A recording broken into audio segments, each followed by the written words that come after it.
Hello, my name is Dr. Sasha Shilcutt, and I am super honored to be speaking to all of you today. I am a professor and cardiac anesthesiologist at the University of Nebraska Medical Center in Omaha, Nebraska, and I'm going to be talking with you today about how to fail forward or using failure to learn better. And I have to laugh because I know I'm speaking to some of the most brilliant and the brightest and the most innovative and creative anesthesiologists we have in our field, and I am talking about how to fail. So apparently I'm a failure expert, but I'm excited to be chatting with you today, and I hope that you take away from this not just maybe a little knowledge and a little encouragement, but also a feeling of being normal and feeling like if you are failing, or if you are even struggling, or if you have failed to even know what your goal should be in the last 2 years with the pandemic, that you're in good company. And I hope that you will feel an encouragement to stick with us and to stay in anesthesiology and to keep doing the phenomenal work that you are doing. Here's my disclosure. I have a blog and a website that I own called Brave Enough that will not be affecting the talk today. I do want to tell you that you can screenshot and share, publicize any of my slides. I have my Twitter handle on there to state that I'm the author of those slides, but feel free to share this on any platform. You have my permission to do that. So today I'm going to talk a little bit about how failure really impacts our career longevity, and then hopefully give you some strategies. I tried to figure out 4 to 5 strategies to give you to really think about the next time you fail, or if you are experiencing a setback or challenge or career failure right now, and then redefining what resilience means for those of us in the specialty of anesthesiology. If you think about failure at its most basic level, we really depend on it. We depend on failure for good science, right? How many of us have written studies and proposals and plans, and we have a great hypothesis and we have aims and we have strategies, and then we complete the study and either the study wasn't what we thought it was going to be and we were unable to complete the study. It was difficult to enroll patients or difficult to finish the project or the experiment, or our hypothesis was completely wrong and we got it wrong. All of those things are published and important for us because they're stepping stones for us to basically do good science. If every study that we published, if every study that we even tried or attempted to do ended in a positive result, positive meaning that we proved our hypothesis or we enrolled all the patients easily, we would never learn. So if you think about failure at the very basis of the scientific method and what we define as excellence, we need negative studies, we need failure. And yet, in our own life as individuals, we don't normalize it. In medicine, in academia, in the basic sciences, in translational research, in really STEM, the sciences and engineering and tech, we really put so much emphasis on success. And we rarely talk about failure as an individual. I love this image of the iceberg. I think we've probably all seen this, but normally when I stand in front of you, and now I'm on Zoom, but when I would stand on a stage, I will talk about all of the highlights of my career. I talk about my expertise in echocardiography. I talk about my study of heart failure. I talk about my NIH grant. I talk about all the publications I've read. I don't share from a stage my failure. What you see is my success. And we do that for medical students, we do that for residents, trainees, our peers, and our colleagues. And the problem with that is that we don't normalize that you're going to fail, and you're going to fail a lot. So this is a book that I wrote. And if you look at it, I'm sorry that you can't really see the words here, but if you look at this book that I wrote, I don't know why it's not coming across. I had 34 rejections. 34 rejections came from 34 different publishing houses. I had 1 acceptance. But everybody would look at my book on Amazon and go, wow, she published a book. They don't know about the year that I got rejected and rejected and rejected And it got to the point where I had email PTSD. I didn't even want to open my inbox because I knew there was probably going to be another rejection, and that I had really only sent my book to about 40 publishing houses. So when 34 of those rejected them before I got one yes, I can't tell you how much despair I had and how much angst I had and how much of a failure I felt like, that I have put a year of my life into writing something that no one wants to read. But nobody hears that. Nobody talks about that. My agent, my publisher, nobody wanted me to talk about that in my book clubs and all the things that I was going around talking about. They just wanted me to really push the success of the book and not tell what the real story was, that I got rejected 34 times. So I tell you that because I'm a person that fails a lot, and I'm coming as not a very super highly successful anesthesiologist, but someone who has failed a lot in her career, whether that's writing a book or applying for grants. The reason that we need to talk about failure, and why I love that the program committee has put this on the program this year, is because your career in medicine or in the sciences is about 35 years. The average scientist and physician scientist is in medicine and in their realm for over 35 years. That's a long time. And yet what we most of the time, what we do and what we see on our walls, if you could see my wall behind me, you'd see all of my certificates and my board certifications and awards. That's what we highlight. We don't talk about what it took to get there and the failures that often many of us experience almost on a yearly basis that can really set us back and challenge us, or even make us leave medicine, or God forbid, stop doing research, stop innovating, stop creating. So I love this image of what we think our plan is going to be. And I think most of us, when we started out as trainees or medical students, even, this is what we envisioned for ourselves, that we were just going to have this wonderful ascent in our career.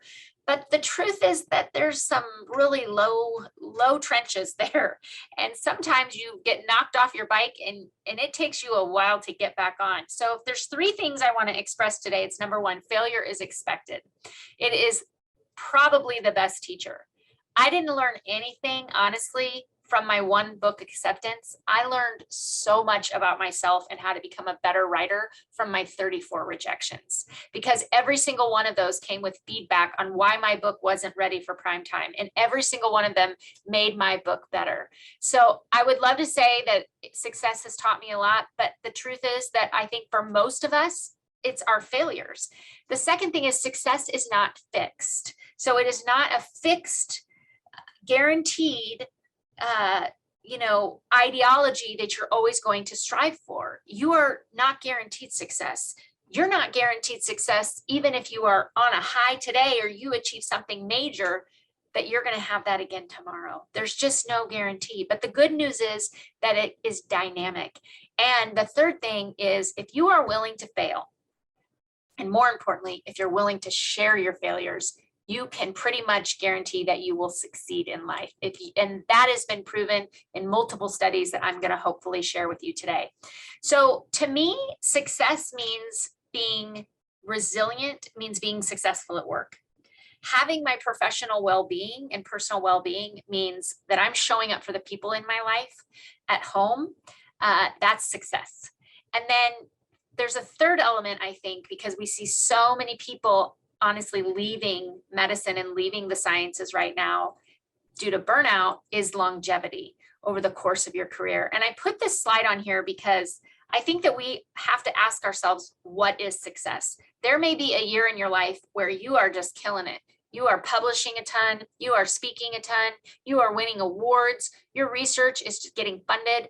And then there are times in life where that is not the case. And what's going on in your home life then? Maybe you just are growing your family. That's okay. Maybe you are taking care of a sick parent or a sick child or spouse. That's totally okay. We have to look at the whole picture and we have to look at the whole person. And I want to make sure in the context of failure that we talk about that. So the first strategy that I would say is so important and what has helped me recover from failure is mindset. So many of you, I'm sure, have heard of Carol Dweck's research out of Stanford. She is a wonderful researcher who has published a plethora of data on the mindset of success. Success in sports and athletes, success in science, success in education, success in business, and the common themes that those people have. And the number one thing that I think allows us to learn from our failure is a growth mindset. We all of us have fixed mindsets about specific things in our life, and we have growth mindsets, and those are different for every person. So I want you to kind of now internally reflect and think about your own life. A growth mindset basically says, I can learn anything I want. When I'm frustrated, it's okay to be frustrated and angry. I persevere. I want to challenge myself. When I fail, that's okay. I always say failure is just data collection, right? It's just collecting data. Tell me I try hard. Don't tell me I'm smart and talented, because that actually doesn't lead to a growth mindset. When you succeed, you're inspired, and your effort and attitude determine everything, versus people that are less resilient, people who are brilliant, but not able to actually achieve and learn from their failures. They may be phenomenal athletes who suffer an injury and never go back out on the field. Those people possess what's called a fixed mindset. Basically, they believe they have God-given talents. They're either good at something or they're not. And when they're frustrated, they give up. They don't like to be challenged. When they fail, they see it as something terrible. They want to be heard that they're smart, but they don't really want to be told that they have good work ethic. And if others succeed around them, they feel threatened, and their abilities, they truly believe that their God-given abilities, what they were born with, determines the rest of their life. So it's also important to understand that all of us have internal and external barriers, and these are real. These are not just perceived, some are perceived, but many of these are real. External barriers are things outside of our control. Maybe it's like your leadership structure, it's time, your non-clinical time. It's power differentials within your department, expectations, lack of resource and mentorship. And we often see these as huge barriers, right? But what we often don't realize is we have internal barriers, and those are things that we can control up here. And they're oftentimes we negate them. We don't even think about them. I want us to challenge to think about those today, because we can control those internal barriers. Those are things like past failures, perfectionism, and imposter syndrome. So this is a really interesting study that looked at incompetence and how physicians rated themselves at every stage of their career. So they looked at assistant professors, associate professors, and professors, and they took physicians of all career stages and they had them evaluate themselves. And they looked at all of their achievements, their outcomes, things like that. And almost all of the physicians, about 30 to 40% of them, had imposter syndrome at every level of their career, at every age, at every rank. And they discredited their achievement and they kept it to themselves. They didn't share that they had imposter syndrome with anybody, but it really affected how they received feedback. So if someone told them something positive, they would discredit it. If someone told them something negative, they would perseverate on it. And I thought that it was so interesting to me that it was at every level. And actually, the more achievement you have, so I'm speaking to a bunch of overachievers right now, right? The more imposter syndrome you have. And imposter syndrome actually affects or may affect your ability to be resilient and to bounce back after failure. I love this image of Big Bird. I don't know how many of you guys have ever felt like that when you go into a meeting and you're like the most junior person, or maybe you feel like you have the least power or the least rank, or you have the less knowledge about the subject. I know I specifically feel like Big Bird quite often, especially when I'm doing board meetings and national things. I always have to tell myself, okay, Sasha, you have a right to be here. You have a right to sit where you're sitting. How common is imposter syndrome? There's a bunch of studies out there that look specifically at physicians, and it's somewhere, according to most of the studies, there's never been a meta-analysis done that I could find, anywhere from a third to almost a half of us suffer from it. And I think this is a really good image. Imposter syndrome is what you know and what you think others know. Okay. But the reality is that you know things specifically.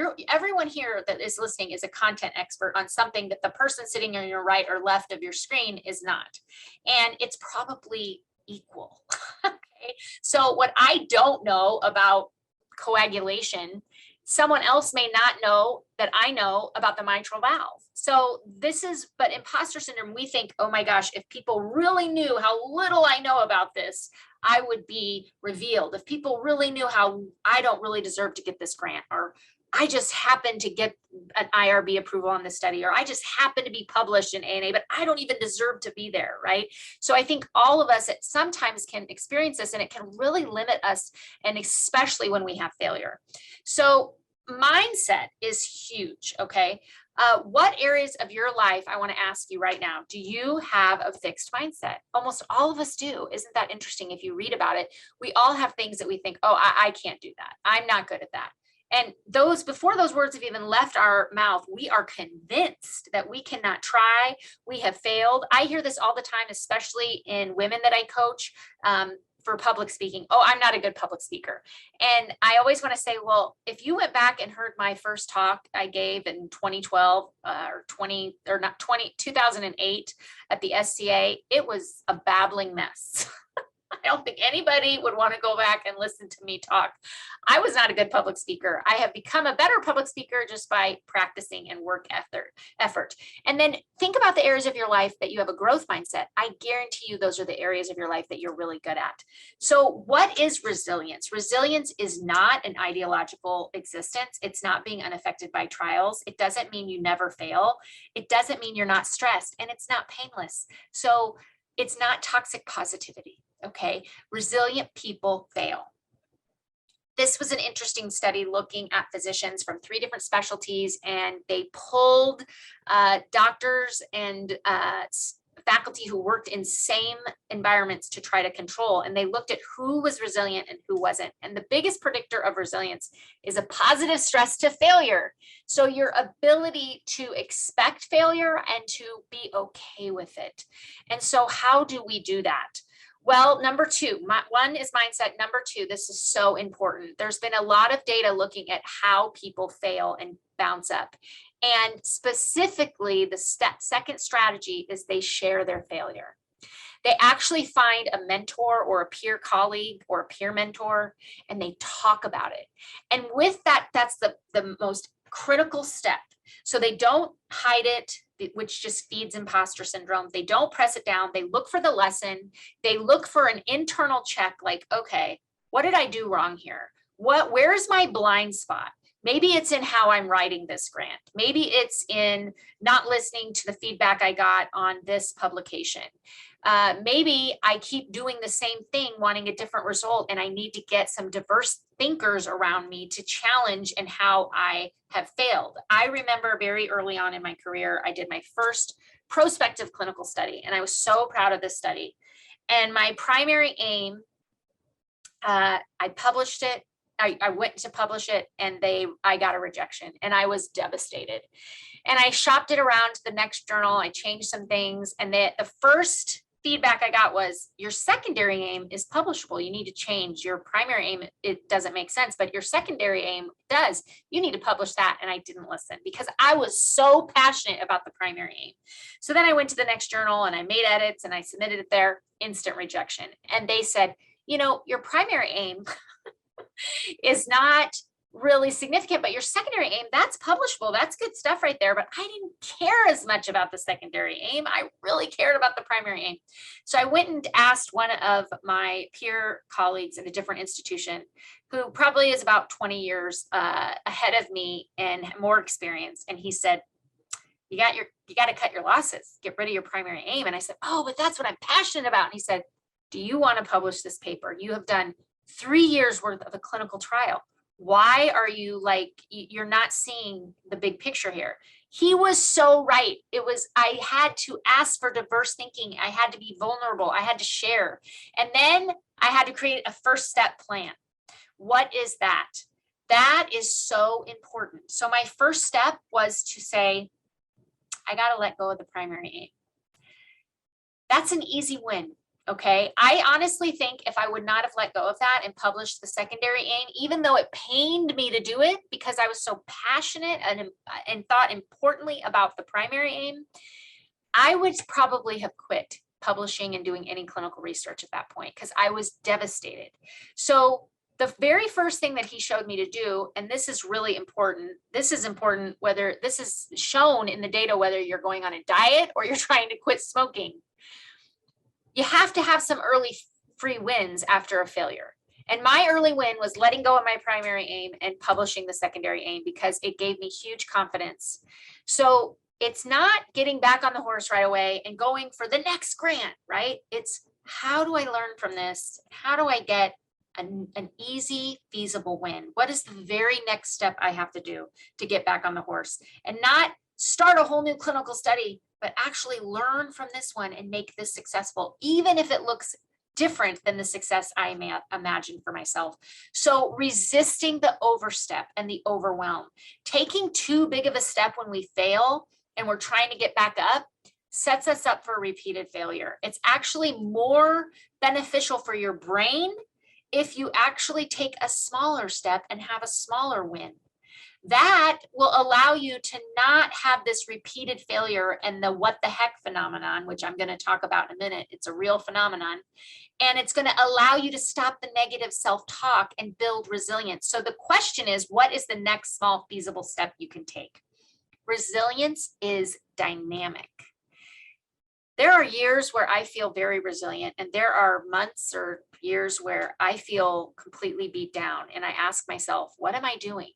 Why am I here? What am I even doing in anesthesiology? Why am I even publishing anything? I don't feel like this is good work, or I got rejected here and I don't feel great about it. I'm giving up.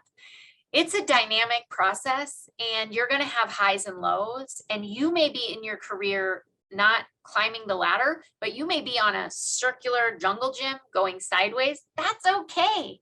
Stay on the jungle gym. Understand that resilience is dynamic. It is not always the same. So here is strategy 4, changing our failure narrative. How do you define failure? Would you define failure the same for yourself as you would if your best friend was talking to you? Would you tell your colleague who failed, hey, that's not failure. That's just data collection. You tried to publish something, you submitted an abstract, you got rejected. You submitted a grant, you tried an experiment, it failed. Let's get back on and think about how to fine tune our hypothesis. We tend to be extremely self-critical, especially as clinicians and scientists in medicine. Very little narrow margin of failure. And yet, this is the thing. Self-compassion, we know, is 10 times more powerful at driving success than self-shame. What happens is, if you know anything about CBT or cognitive behavioral therapy, thoughts create our feelings, feelings create behavior, behavior reinforces thought.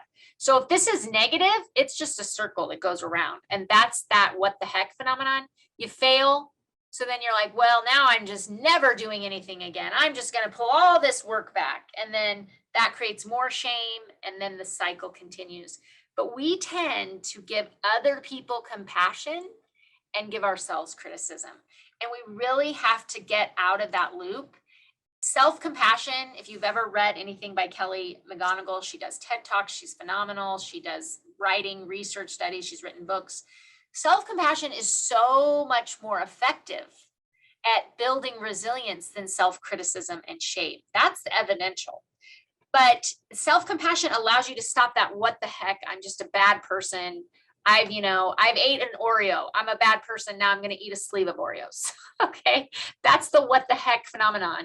Or I failed. I'm going to pull everything out that I'm doing right now. I'm quitting this, right? You just go extreme.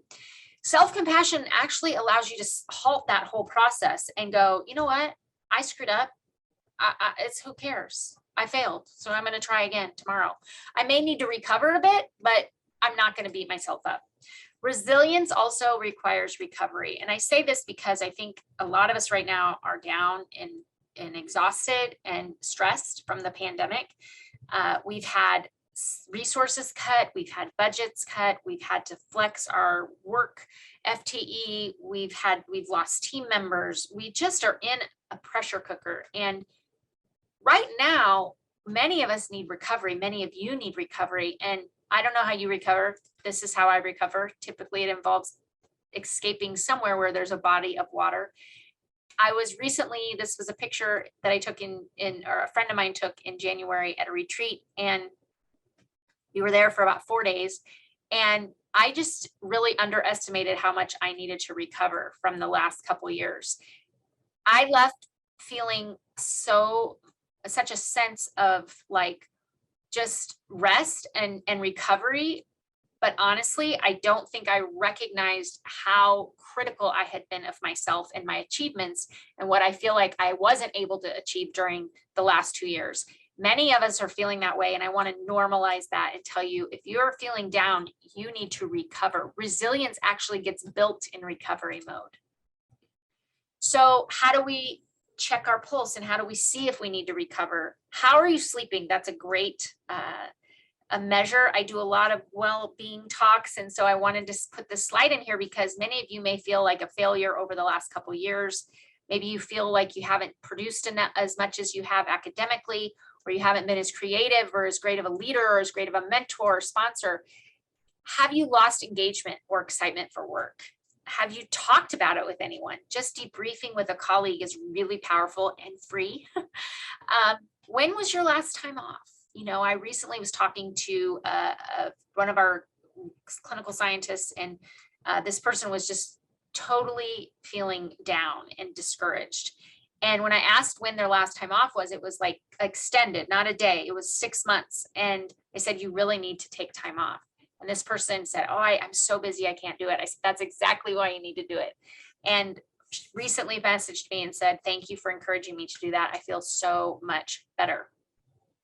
Just to leave you, if you are struggling with failure, and if you feel like, man, I don't even know what motivates me anymore, do meaningful work for you. Everybody has different meaningful, what work means to them is something different. Some of us love being in the lab. Some of us love taking care of patients. Some of us love teaching. Some of us really love leadership and leading and professional development and organizational science. You know, there's so much science out there. There's so much work to be done. What your colleague or your coworker is doing doesn't maybe light your fire. That's okay. Share your failures, right? Don't underestimate the power of a colleague or community. Get outside in the sunshine.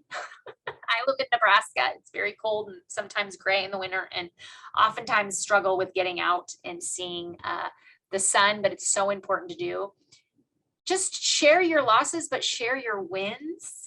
We need to affirm and encourage one another more than we do, and then control what you can. You cannot control everyone. You cannot control funding lines and editors and things like that. And sometimes, you know, it's so easy to get discouraged. Just try to release and control what you can.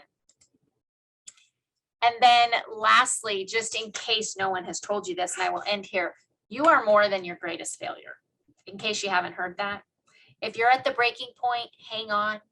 If you need to take recovery, take some recovery, but you'll be more likely to learn from your failure if you're rested, and recognize that failure is normal. Let's normalize it. So thank you for listening, and I look forward to comments and discussion. Hello, and thank you so much for having me be part of this panel on how to make the most from failure. My name is Rebecca Meinhardt. I'm the Chief of Obstetric Anesthesia at Massachusetts General Hospital, and I'm also the MGH Network Simulation Officer for Mass General, where I go to the area hospitals within our network and help them build interprofessional simulation programs. And so I am intimately familiar with failure, both from an educational aspect, as well as I've had clinical failures in my life and other research and academic and administrative failures. And so what I'd like to do today is to talk to you about how we as leaders in each of these spheres, in the clinical anesthesia sphere, research, education, teaching, administration, how we can influence our cultures within our departments and within our hospitals to help everyone make the most from failure. Because failure is important. It has an incredibly powerful imprinting effect, if you will. It's very emotionally memorable. And so to be able to harness failure's power from an educational standpoint, and also overcome the failure, overcome the sting, to bounce right back, be resilient in the face of failure, is what I'll be sharing with you today, because I believe that if we can adopt these evidence-based techniques, then we can help even more patients and clinicians be safe. I have no relevant financial disclosures to this talk, and I'm not going to be discussing any off-label or investigational use within it. So what I hope to cover today, I mean, we just heard an amazing talk by Dr. Shilkut on the individual approach to failure and how to become resilient and overcome what that feels like. And so what I'd like to do is I'd like to highlight some of the things that she already touched upon, but dig a little deeper into the research behind how and why we should be collectively encouraging a growth mindset. We as leaders should be doing this because, again, it can be created. The growth mindset can be sustained, induced in our environments, and we need to have skills to be able to do that with very practical techniques that I'll share. And the second half of this talk, or the second part of this talk, is going to be dealing with our institutions that influence psychological safety and how psychological safety is incredibly important for the learning organization. And I'll define what that means and also share a little bit of data about how psychological safety can even improve our QA processes. But first, I want to just offer this question, which is to think about, we know how individuals may see failure to some extent, but how does an organization consider failure? And I'm assuming it's going to be different for everybody. We're all in different institutions and organizations, and the answer is probably it's complex. Because whether it's patient care, a failure in a patient's care situation, whether it's failure in research or education or teaching, whether it's failure in the innovative space or as part of the quality assurance, all of these contexts may influence how the institution thinks about failure. And again, failure can be very powerful. And so I'd like to next segue into how failure can actually be a benefit to an individual, to an institution. First, by talking about how it can improve individual performance. So these next two studies are simulation-based studies. And so it's hard to know what they would be like in the real world, but as we know in a lot of simulation-based education, educational research, that actually some of these concepts really do import into the actual clinical world. So this is a paper from the group at Mount Sinai, and I apologize for covering up the citation. I'll just move myself really quickly. There you go, Simulation in Healthcare in 2017. This group publishes a lot on education and simulation-based research. And what they did was they wanted to look at how the possibility of failure versus never failing versus always failing, how that was associated with people's teamwork. So they took 52 of their first-year anesthesia residents, they stratified them into 3 groups. So each group did not mix, they stayed the whole time. This was a multi-month study. And essentially what they did was, one group was the never death group. So anytime they took care of a patient, a simulated patient, in the never death group, the patient never died. So essentially the simulation would end prior to the patient expiring. In the always death group, the patient always died. So it didn't matter what the team did, the patient would never survive the injury or the crisis. And finally, in the final group was the group of variable death. So it really depended on how the residents treated the patient, how they took care of the patient, what options they provided. And so the patient could survive or they could succumb to the disease process or the crisis.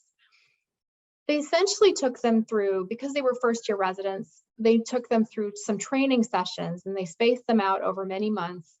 And they went through 12 sessions for training. Then some time elapsed and they brought them back for assessments. And what they were particularly interested in was how was their teamwork, how were their anesthesia non-technical skills. So for those of you who are unfamiliar with ANTS, or anesthesia non-technical skills, this is a scale that looks at teamwork, task performance, situation awareness, and decision making. And it tightly correlates with some treatments and certainly correlates with crisis resource management principles, what to do, what behaviors are most effective in correcting a situation. So they collected all these data, and they had 2 blinded raters who were very familiar with the ANTS scale, and they had them rate these residents. And again, nobody knew what group was in what, which resident was in which group.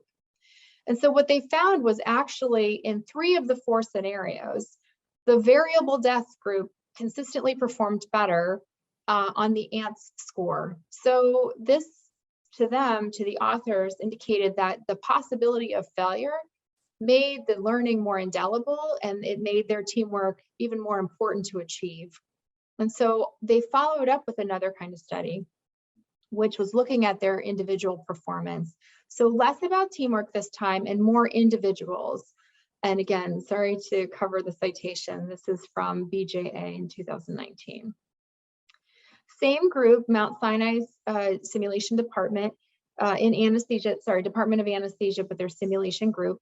They wanted to know, what was it about the prior performances that was so empowering to the residents or propelling for the residents to do better and have better teamwork and better treatment times and all these things. And so what they did was they took 48 different first-year anesthesia residents. They stratified them into 4 groups. The first 2 groups, they did a 2-by-2 model. And so first they decided, they randomized people into either independent practice, where they never had any help at all. So they could call for help, but nobody would ever come. And this again is an independent anesthesia resident performing. All of them were separate. So they had a team, but they were independent. They were the only anesthesia resident involved in the case. So that was the independent practice. The supported practice was where they were always supported, always an attending anesthesiologist came and helped out. So whether they called for them or not. So then once they were first randomized into those 2 groups, they were further randomized into mortality was possible. So that was like the variable death group before, versus mortality was never possible. So the patient always survived. And what they found was, when they looked at their time to treatment administration for a hyperkalemic arrest, they found that actually the independent practice with possible mortality outperformed all the other groups and outperformed. This is a Kaplan-Meier survival curve. This is time to correct treatment administrations. They outperformed on multiple different levels, number of steps, etc.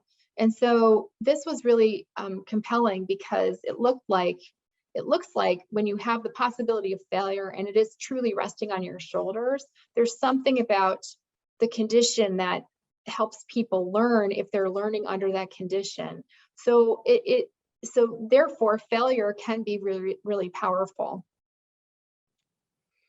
And it can feel bad. So all of us who have had some failures, at least initially, it can sting. And so how do we grow ourselves to overcome that initial sting and become resilient? And that's where this organizational approach to failure can be really powerful. And so looking at resilience from an organizational lens, I think really the growth mindset is what is most effective here. Because if we can create it as part of the culture, it really can become even more powerful and sustained. So here are the citations down here, sorry. So first I want to just focus on what are the features, the salient features related to failure, and how people overcome failure or experience failure if they have a growth versus a fixed mindset. So initially, as you heard from Dr. Shilcutt, and as you may already know, the growth mindset sees intelligence as something that can be developed, whereas the fixed mindset sees it as, my intelligence is my gift, it's my talent, I have it or I don't have it, it's innate within me. Challenges to a growth mindset person, or a person who has a growth mindset, are seen as things to embrace. They're seen as ways to grow oneself, whereas a fixed mindset really enables the person to feel like every challenge is a test of their own worth, and so they should avoid said challenges. If effort is needed in a growth mindset orientation, it is necessary. You have to do it. So it's good. It's good to put effort in. That's what you need for success.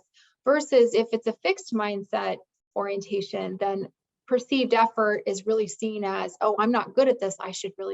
It means that I have no talent for it. I shouldn't be pursuing this. Failure, the response to failure, again, if one has a growth mindset, persistence is what the main focus is, versus a fixed mindset, the person will give up early. And finally, other successes. If one has a growth mindset, others succeeding are sources of inspiration. And I think that this is really fascinating because it sort of goes to how are we learning from each other? And I'll go into interconnectedness later for the learning organization. Whereas someone with a fixed mindset might see it as only one more opportunity for them to see themselves as lesser. So it just feeds into their own insecurity. It's not a pleasant thing. And overall, what we find is that a fixed mindset tracks really highly with anxiety, with fear, other negative emotions that really aren't that helpful for learning in the long run. And there are multiple studies that talk about how growth mindset can actually set someone up for success, not only in the short term, but certainly in the long term. These are just two examples of student-based studies, but there are many that I could review. And these are from Medical Education 2021, this review that came out recently. So growth mindset has been seen to be associated with lifelong learning goals, with a mastery approach, which is a goal orientation which focuses oneself on growing one's own skills and mastering different skills. Whereas fixed mindset was really associated with avoidance, psychological distress, all things that we don't need to have in this time in our lives, especially with all of the things that everyone has been through over the past 2.5 years. In nursing students, similarly, a study looked at feedback seeking and quizzing. The quality of feedback is often sought after as strategy seeking, so ways that somebody could improve strategy-wise, versus just wanting to hear that they're a good person. So somebody with a growth mindset looks for actually what is my better approach, versus somebody who has a fixed mindset really needs a lot of ego soothing because it's a threat to their identity. And again, growth mindset tracks with mastery approach goal orientation, which is a buzz term. It's just another way to study how people might embrace and think about goals and achievement goals in different contexts. So if a leader has a goal orientation that is either something that tracks with growth mindset or something that tracks with fixed mindset, it turns out that they can really impact their employees and especially their burnout. So this study was 2 parts. The first study was done on 72 groups of people who comprised the total number of people was 362. So the first study was done as a cross-sectional study, one point in time. The second study was done in 46 groups of people. These were intact teams, like teams who practice together routinely in multiple different areas. And they comprised 177 people. This one was done in a longitudinal fashion. What they did was they provided surveys for not only what kind of goal orientation a person had, but also what was their burnout. So the Maslow burnout index score, MBI, is what they collected on these people. And what they found was when a leader had mastery approach, MAP is shorthand for mastery approach, then employees' burnout was lower. When the leader had performance approach, which tracks with a fixed mindset, the employees' burnout was higher. And the theory behind this was that leaders control the resources, they send the message, they have environmental and social cues. They really create the culture to either help people rebound from failure or succumb to it. And so they have a strong influence. We all know that leadership has a strong influence on our spheres. And so I urge you to think about this. How do you see failure? How do you see it for other people? What are your expectations? Is your approach just that, you know, people can overcome? It's a sad thing when we fail and we've learned something valuable, or do you take it as a way to judge somebody for their worth? Consciously or unconsciously, we're all subject to these things. So how can we promote a growth mindset? I want to focus on these kinds of things because I feel like these things we could influence in our environments. Things like, I'm not going to read everything, but things like recognizing people for taking risks, being creative, sharing ideas, evaluating people in a private way with themselves as references, allowing some work to happen at their own pace and under their own direction are all powerful ways that we can promote a learning orientation or a growth mindset. Other behaviors that I think are notable are that if we tell people how to grow one's brain, that actually is something that can happen. A lot of people come to our institutions and have never heard of these concepts, have been told all their lives that they're talented, they're gifted, they deserve what they get, they're meant for something. And these are all things that promote a fixed mindset. So if we adopt the approach that we can talk to them differently about their intelligence and skills, that can actually induce and sustain a growth mindset. Emphasizing strategies, working smarter, not just harder, is very helpful. Encouraging interdependence so that people are working together and collectively learning together, because none of us can actually practice in isolation. Finally, making this just part of the water, the air that we breathe. Everyone is doing this. This is who we are. This is how we do it. So again, really important. These are practical ideas. I hope that you can think about giving, applying in your own environments.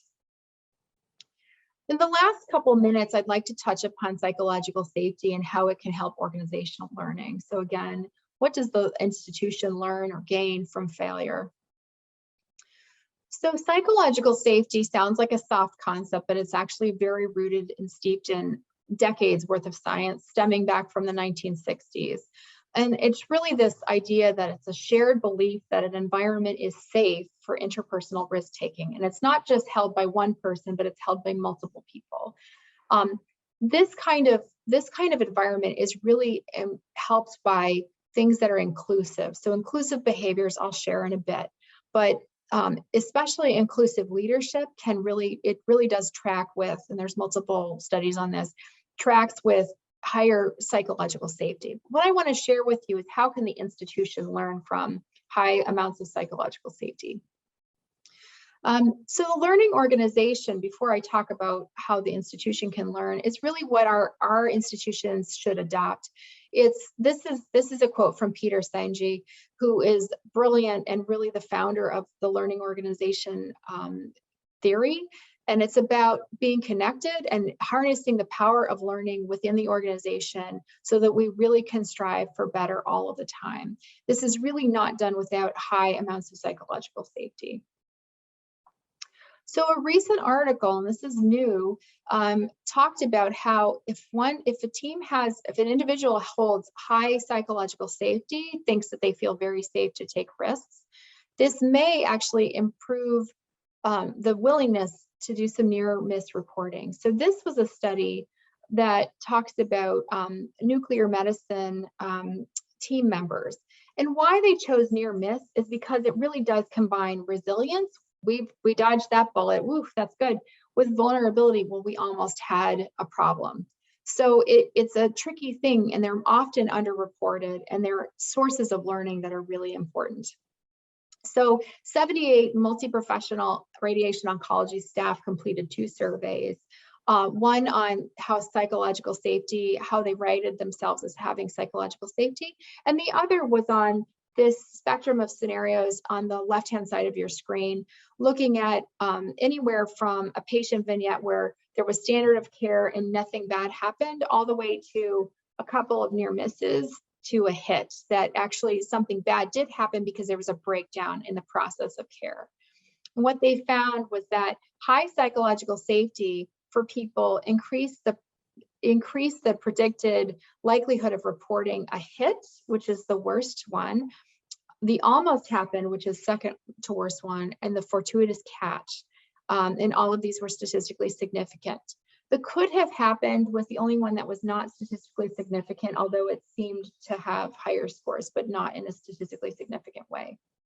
And the authors thought that perhaps having people have high amounts of psychological safety, including just sharing our challenges, sharing our failures, sharing our near misses, and celebrating how we've learned from that. The authors thought that that is the next step to really capture and harness this learning organizational approach.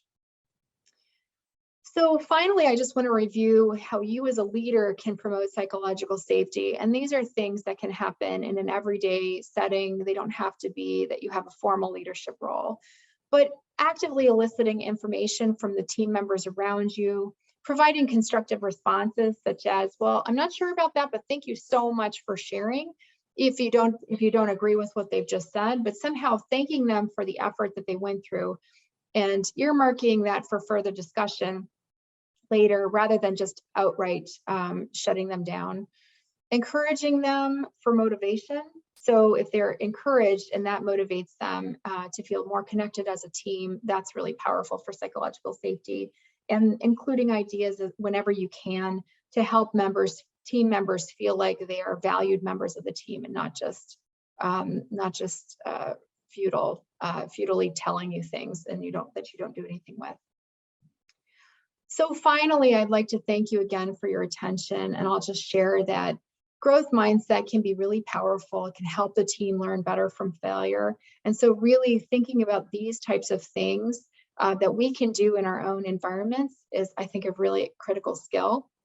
And finally, thinking about psychological safety and attending to that to allow for more inclusiveness and also for sharing of near misses, which is a huge source of missed learning opportunities often in all of our institutions. So I want to thank you for your attention, and please feel free to contact me with any comments or questions. So hello, my name is Jeff Berger. I am going to be moderating this session. I'm a professor and chair at George Washington University. I want to briefly introduce Dr. Shillcutt. Dr. Shillcutt is a tenured endowed professor, vice chair of strategy and Department of Anesthesiology at the University of Nebraska Medical Center. She's CEO and founder of Brave Enough, a well-published researcher in cardiac anesthesiology and gender equity, an author and international speaker. I also want to introduce Dr. Meinhardt. Dr. Meinhardt is interim chief of obstetric anesthesiology at the Massachusetts General Hospital and assistant professor of anesthesia at the Harvard Medical School.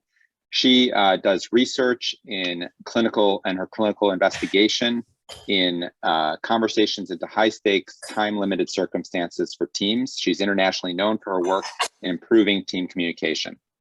She's published 70 manuscripts and book chapters, and we're really excited about having these two international experts here today to share with us their talks on failure, which obviously was not very long-lived with all of their successes. And with that, I wanted to, and now the no longer interim chief. Congratulations, Dr. Meinhardt. With that, I would like to really give the floor to our speakers for a question and answer. Well, thank you, Dr. Berger. I think there's a question from Dr. Martinelli. Hello, Dr. Martinelli. I miss you. I hope to see you in a couple months at the SCA. But she mentioned that every one of us has a fixed mindset in some, and then Dr. Meinhardt talked about ways to promote growth mindset. I think that really self-reflection, and when you get in that loop of negative self-thoughts and criticism, it's a good time to actually see that as an opportunity. At least that's what I do. So I go, okay, I'm really having this negative loop of feeling like I have failed. How can I turn this into an opportunity to grow? I will say that my fixed mindset seems to be directly related to how fatigued I am. So I don't even try to do any thinking or processing when I'm exhausted. I try to wait until at least a couple days, or, you know, the rejection is at least a few weeks in my inbox. It's been sitting there a little bit. But I think just asking yourself some self-reflective questions. And the biggest one that I do is I always ask myself, like, what would I say to you, Susie, if you called me and said, man, I spent a year writing this grant and I just, you know, I didn't get funding. What would I say to you, and why am I struggling to say that to myself? And then kind of break down and go from there. So I think that's just an easy strategy that all of us can think about, that person that we're mentoring or our colleague, and how we would speak to them, and to ask ourselves why we are struggling to speak to ourselves that way. And if I can add too, I just recently heard a talk by Sarah Gray, who is an emergency medicine and intensivist in Canada. She does both jobs. And she talks about overcoming failure and building resilience. And one of the things that she identifies is that we need to pre-identify failure friends. So people we can go to who may have a strong growth mindset in a lot of areas that we feel safe with, that we can disclose things to, who are going to keep things confidential. And in times where we have failed in major ways, that talking with them can really be our external support when we ourselves are not, you know, sort of in the mindset to do that, to build our own selves back up. So I like that idea of getting friends to help me with my growth mindset. Great. Any questions from the audience? One question that came in was with respect to this idea of failure with respect to clinical care, and thinking about it in the construct of sharing and communicating being really important to getting over this, to overcoming a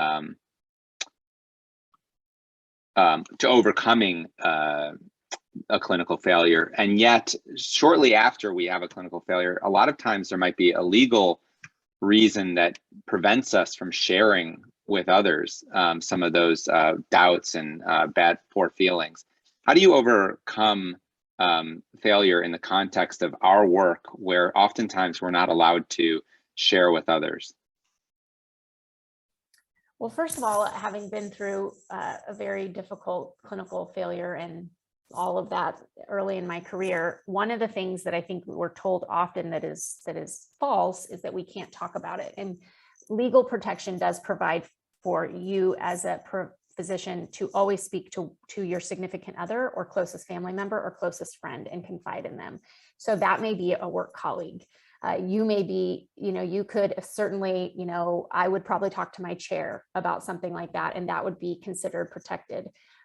So you could definitely go to that person and decompress. I think that there is obviously legal ramifications when we make mistakes, because our margin of error and our standard of care is perfection and very little margin of error, especially in what we do, which is so critical. So I think that the biggest thing is to make sure that that individual feels supported, you feel supported, and whether that's talking to your attorney, whether that's talking to your closest peer. There's some evidence to show that when you do have a negative clinical outcome, the best person to talk to is someone within your subspecialty specifically, so OB anesthesia or cardiac anesthesia or general anesthesia, and that has at least 10 to 20 years perhaps on you, and a good clinician. Those three predictors actually make it a very positive peer for you to discuss, and peer support for you to discuss. I will say that for those of you that may not be aware, anesthesiologists have the second highest rate of PTSD of all physicians, second only to surgeons. And that is because historically we don't talk about our clinical failures. And so I think it's really important, because the biggest way to combat developing PTSD from a negative clinical outcome is to share it.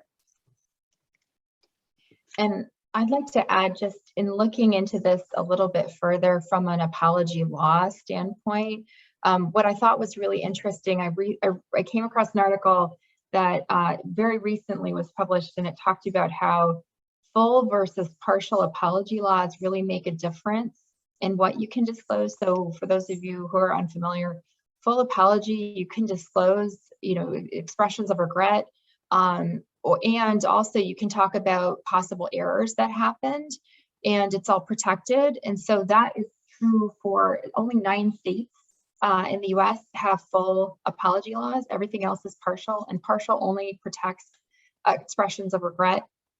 The truth is that a partial apology doesn't quite cut it for patients. So full apologies have much better malpractice, reduction in risk and or in claims and lawsuits and all these things.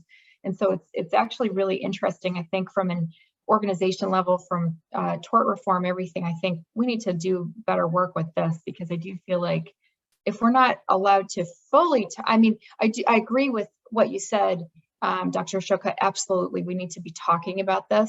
It's just, if we're not talking about it, if we're not allowed to talk about it with the person to whom it matters most, person who got hurt, then hurt the most, then I feel like it's falling short of what we could be doing.